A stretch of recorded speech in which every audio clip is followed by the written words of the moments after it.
حکومت شهر دوشنبه از ساکنان خواسته است که در صورت مشاهده کمبودی و نقصان در حدود شهر آن را عکس و نوار گرفته به سراغ شهرداری فرستند.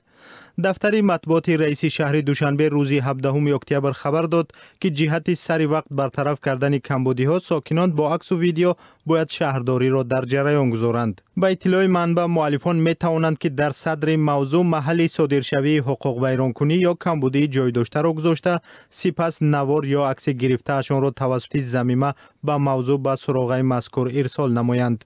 اینچنین آنها می توانند طریق شبکه وایبر یا واتساپ با رقم 985 95 22 22 نوار یا عکس گرفته اشان را ارسال نمایند. شهرداری مخفیت مؤلفان این نوار و عکس ها را که دسترس رستم امامعلی می شوند کفالت داده است. دفتر شهرداری دوشنبه میگوید بعد پخش هر عکس و نواری به بخش مذکور وارد گردیده، مسئولین واکنش نشان داده کمبودی و نقصان های جای داشته را اصلاح می نمایند.